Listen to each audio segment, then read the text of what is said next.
Iran এবার কি করবে? মার্কিন হামলায় ইরানের পারমাণবিক স্থাপনা পুরোপুরি ধ্বংস হয়নি, কিছুটা ক্ষতিগ্রস্ত হয়েছে। গোয়েন্দা প্রতিবেদনের বরাতে এ তথ্য দিয়েছে বেশ কিছু মার্কিন সংবাদ মাধ্যম। এমন ঘটনা সত্য হলে ইরানের পরবর্তী কার্যক্রম নিয়ে বেশ উদ্বেগ সৃষ্টি হতে পারে। যদিও মার্কিন প্রশাসন দাবি করছে ইরানের কার্যক্রমে বড় ধরনের ক্ষতি হয়েছে। প্রেসিডেন্ট ডোনাল্ড ট্রাম্প বলছেন ইরানের পরমাণু কার্যক্রম 1 দশক পিছিয়ে গেছে। কিন্তু কিছু প্রশ্ন ও উদ্বেগ থেকেই যাচ্ছে। ইসরায়েল ও আমেরিকার হামলার পর ইরানের পরমাণু উচ্চাকাঙ্ক্ষা কি আরও বেড়ে যাবে, বিশেষ করে হামলায় ক্ষতিগ্রস্ত এলাকা মেরামত এবং নিহত পরমাণু বিজ্ঞানীদের জায়গায় নতুন কাউকে নিয়োজিত করার পর? হামলার পর ক্ষতির পরিমাণ এখনও পুরোপুরি জানা যায়নি। এই তথ্য জানতে বেশ সময় লাগবে। ইসরায়েল দাবি করছে হামলার আগে ইরান পরমাণু অস্ত্র তৈরির খুব কাছাকাছি ছিল, আর মাত্র 1 সপ্তাহের মধ্যে তারা পরমাণু অস্ত্র বানানোর সক্ষমতা অর্জন করেছে। এই কারণে ইসরায়েল এই হামলা চালিয়েছে।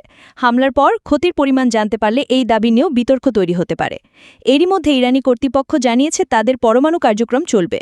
যদিও মার্কিন প্রেসিডেন্ট ডোনাল্ড ট্রাম্প দাবি করেছেন ইরান আর পরমাণু কার্যক্রম চালাতে পারবে না, ইরানের নেতারা এরই মধ্যে বুঝতে পেরেছেন যে যা হওয়ার তা হয়ে গেছে। আমেরিকা হামলা চালিয়েছে, ইসরায়েল তো চালিয়েছে, এবার পরবর্তী হামলা থেকে নিজেদের সুরক্ষার জন্য পরমাণু অস্ত্র বানানোর একটা সুযোগ হয়েছে।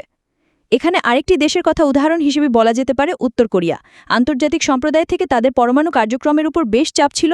বলা হচ্ছিল এই কার্যক্রম বন্ধ করার জন্য হামলা চালানো হতে পারে উত্তর কোরিয়ায়, কিন্তু এখন পর্যন্ত সেখানে হামলা হয়নি। আন্তর্জাতিক পারমাণবিক শক্তি সংস্থা IAEA এর সঙ্গে সহযোগিতা স্থগিত করতে যাচ্ছে ইরান। এই বিষয়ে আজ বুধবার দেশটির পার্লামেন্টে আয়োজিত এক ভোটে একটি বিল পাশ হয়েছে। এমনকি দেশটি পরমাণু অস্ত্রের বিস্তার নিয়ন্ত্রণ চুক্তি NPT থেকে বেরিয়ে আসতে পারে বলেও গুঞ্জন চলছে। ইরানের 3 পরমাণু কেন্দ্রে আমেরিকার হামলার পর জানা গেছে সেখানে নেই 400 কেজি ইউরেনিয়াম। তাহলে কি হামলার আগেই ওই ইউরেনিয়াম সরিয়ে ফেলে তেহরান? এই প্রশ্নে চিন্তিত হোয়াইট হাউস। যুদ্ধের আগে জানা গেছিল 60% ইউরেনিয়াম সমৃদ্ধ হয়ে উঠেছে ইরান, 90% হলেই পরমাণু অস্ত্র তৈরি সম্ভব। এই আশঙ্কাতে ইসরায়েল ও আমেরিকা যৌথভাবে হামলা চালায় আয়াতুল্লাহ আলী খামেনির দেশে। এই 400 কেজি ইউরেনিয়ামের এবার কি হবে তা নিয়েও এখন একটা ধোঁয়াশা তৈরি হয়েছে। যুদ্ধবিরতি চুক্তি যদি বহাল থাকে এবং দুই পক্ষই এই চুক্তিতে স্বাগত জানায়, তাহলে বৈশ্বিক কূটনীতিকরা সমঝোতা আবার শুরু করতে পারেন। তবে এই সমঝোতা নিয়ে আলোচনা বেশ কঠিনই হবে এখন, কেননা আমেরিকা বলে আসছে যেন ইরানের মাটিতে কোনো ইউরেনিয়াম সমৃদ্ধিকরণ না হয়। এই নিয়ে প্রকাশ্যে কথা বলে আসছে তারা।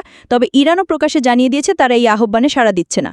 এই নিয়ে গতকাল মঙ্গলবার মার্কিন সংবাদ মাধ্যম ফক্স নিউজে দেওয়া এক সাক্ষাৎকারে মধ্যপ্রাচ্যে নিযুক্ত মার্কিন দূত স্টিভ উইটকফ বলেন, ইরানের সাথে আমাদের বসে ফের আলাপ করার সময় এসেছে।